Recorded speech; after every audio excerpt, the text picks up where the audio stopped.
Manchester City's story has always been about evolution. Every season under Pep Guardiola has introduced a new chapter, a new standard, and a new expectation. From the Centurions to the four-in-a-row dynasty, City dominated England for the last 10 years. Yet the 2025-26 campaign feels different. 14 league games in, City sits second with 28 points, chasing Arsenal's lead. They have scored more than anyone else, but they have also shown cracks that fans are not used to seeing. This is a test, a moment where the past cannot carry them and the future is still taking shape. Today, we dive into Manchester City's season so far, the struggles behind the scenes, and how Pep Guardiola is trying to rebuild another winning formula. Manchester City's Premier League journey after 14 rounds paints a picture of both brilliance and instability.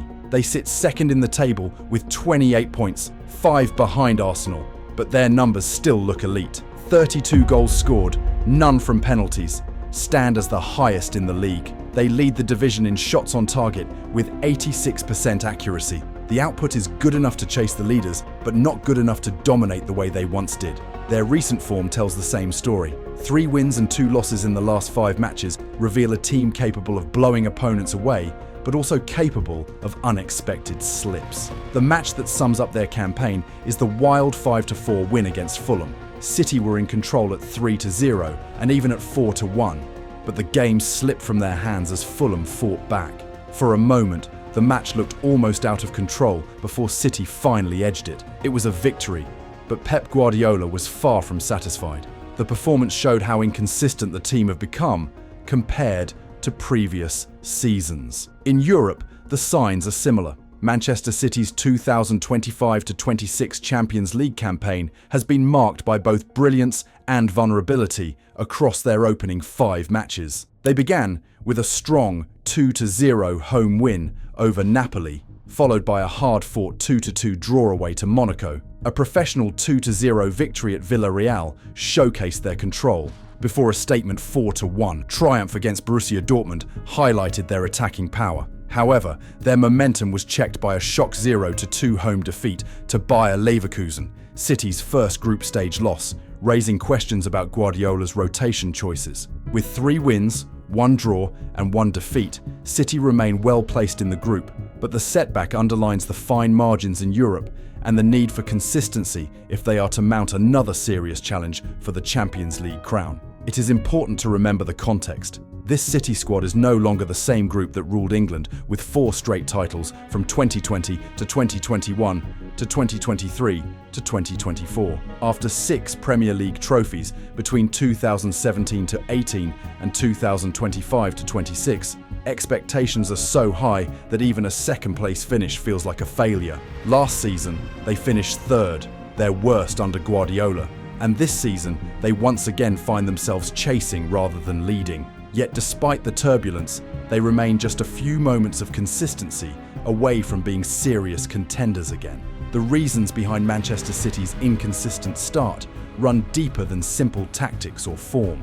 This is a team dealing with the combined impact of injuries, departures, and uneven adaptation from new signings. The result is a squad that looks thinner, less balanced, and less in control than the City teams we have come to expect. Injuries have been the biggest problem. Ryan Ait-Nouri, brought in to secure the left side, has missed several matches due to an ankle injury. Ryan Cherki, who started his City career with a goal against Wolves, picked up a thigh injury. Omar Marmoush and Abdulkadir Kusanov were sidelined as well. These setbacks forced Guardiola to rely on the same front 3 for long stretches and limited the team's ability to rotate while maintaining quality. It also slowed the integration of new faces who were supposed to refresh the squad. In midfield, the absence of Rodri earlier in the season exposed how vulnerable the team becomes without their metronome. Mateo Kovacic's long-term injury made it worse, leaving Guardiola with fewer creative options and forcing deeper roles on players like Bernardo Silva and Tijani Reinders. This disrupted City's rhythm and made ball retention more difficult, something that never used to be a concern. However, the emergence of Nico Gonzalez has helped City overcome Rodri's absence, as his energy, pressing, and ability to recycle possession have brought balance back to the side. His seamless adaptation has allowed Guardiola to rely on a midfield trio of Nico, Reinders, and Bernardo Silva, restoring fluidity and control in matches and ensuring City maintain their trademark dominance even without their usual anchor. The departures of senior stars created an even bigger vacuum. De Bruyne, Gundogan, and Ederson leaving the club changed the leadership structure completely. Replacing world-class experience with young talent takes time, and City has felt that adjustment period. Donnarumma's arrival reshaped the goalkeeping department, but his disciplinary issues created uncertainty. James Trafford and Stefan Ortega are unsettled, and City no longer enjoy the stability in goal they once had. New signings struggle to hit the ground running, and the front line has often looked too dependent on Erling Haaland. He sits top of the league with 15 goals and is having another historic season. But beyond him, only Phil Foden offers consistent threat. Reinders is the only other player to have scored more than once, with 2 league goals to his name.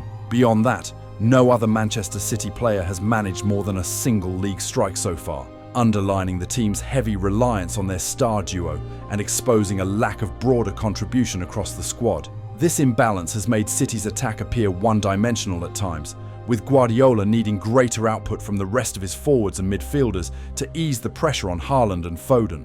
All these elements together explain why City does not look like the same unstoppable force. They can still outscore anyone on their day, but the control, balance, and confidence that defined their peak years have not been present. It is a team in transition, trying to rediscover its identity.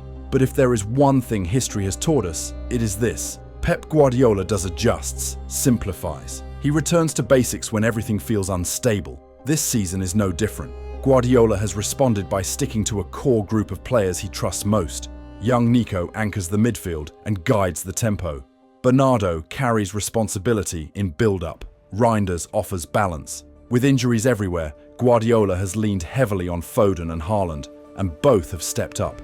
Foden's recent form, with decisive goals against Leeds and a brace against Fulham, shows he is becoming the new leader in attack. Haaland remains the finisher City depends on, but Foden's return to top-level performance has reduced the load on the Norwegian. The fullback situation, once a weakness, is beginning to stabilise. Backup options, Nico O'Reilly and Matheus Nunes, have stepped in with confidence, giving the team more security while the first choices recover. Players who were once seen as secondary options are now proving they can carry responsibility. This is exactly how Guardiola built past title-winning streaks. Depth becomes strength when individuals grow into roles they were not expected to fill. In midfield, Guardiola has adjusted the structure to restore balance. With injuries limiting options, he has kept the shape simple, using trusted combinations that maintain the rhythm City needs to control matches. The big question remains whether Manchester City can still win the title.